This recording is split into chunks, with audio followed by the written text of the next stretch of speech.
Mister Ganesh Kumar, Suresh ഗോപിയെ പറയാനുള്ള ഒരു യോഗ്യതയും താങ്കൾക്കില്ല. ഇതെൻ്റെ അഭിപ്രായമല്ല. താങ്കളുടെ അച്ഛൻ ബാലകൃഷ്ണപിള്ള താങ്കളെക്കുറിച്ച് പറഞ്ഞത് നമുക്കൊന്ന് കേട്ടാലോ?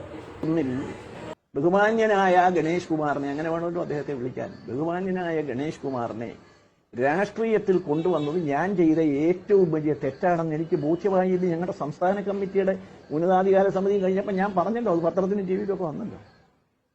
പാർട്ടിയും പാർട്ടിയുടെ മന്ത്രിയും തമ്മിലുള്ള തർക്കം വിട്ടാലും ഒരു അച്ഛനും മകനും തമ്മിൽ പൊതുവേദിയിൽ പൊതുമേഖലയിൽ ഇങ്ങനെ തർക്കങ്ങൾ ഉണ്ടാകുന്നത് ആശ്വാസകരമാണ്.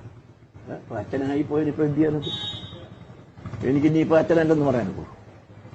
പക്ഷെ അച്ഛനെന്നുള്ളതിനേക്കാൾ മകനെന്നുള്ളതിനേക്കാൾ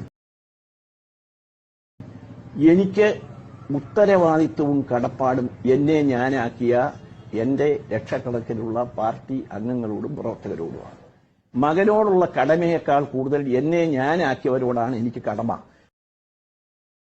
മകനോടുള്ള കടമ എന്റെ അച്ഛനും അമ്മയും തന്ന സ്വത്ത് കുറെ കൊടുത്തപ്പോൾ ഉണ്ടായിരുന്നു, അത് കുറെ കൊടുത്തിട്ടുണ്ട്. ഇല്ലെന്ന് പറഞ്ഞാൽ ഏതൊക്കെയാണെന്ന് ഞാൻ ചൂണ്ടിക്കാണിച്ചു കൊടുക്കാം. കൂടുതൽ സ്വത്ത് കൊടുക്കാഞ്ഞ എന്താണ് എന്ന് ആരെങ്കിലും ചോദിച്ചാൽ അതിനുള്ള മറുപടി ഉണ്ട്. അതോടുകൂടി മന്ത്രിസ്ഥാനം ഒഴിയേണ്ടി വരും. അച്ഛനും മകനും എന്നുള്ള ബന്ധത്തെ പറ്റി എല്ലാവരും അറിയേണ്ടിയും വരും. അതിലേക്കൊന്നും ഞാനിപ്പോ പറയത്തില്ല. അതിലേക്കൊന്നും സർക്കാരുകൾ വരും പോകും.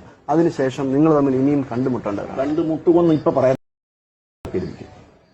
അതിപ്പോ എനിക്ക് കണ്ടുമുട്ടണമെന്ന് ആഗ്രഹമില്ല. എനിക്ക് കണ്ടുമുട്ടണമെന്ന് ആഗ്രഹം. ഇങ്ങനെ ഒരു മകൻ മരിക്കുമ്പോൾ പോലും എന്നെ കാണാൻ വരണം എന്നെനിക്ക് ആഗ്രഹമില്ല. ഞാനാണ് മരിക്കുന്നതെങ്കിൽ ആഗ്രഹമില്ല. കാരണം എന്തിനാഗ്രഹം? ഞാൻ തിരുവനന്തപുരത്ത് കിടന്ന കാലത്ത് എന്നെ ജയിലിലിട്ടേക്ക് ഒരുപാട് തോന്നിവാസങ്ങൾ സ്വയം നടത്തി.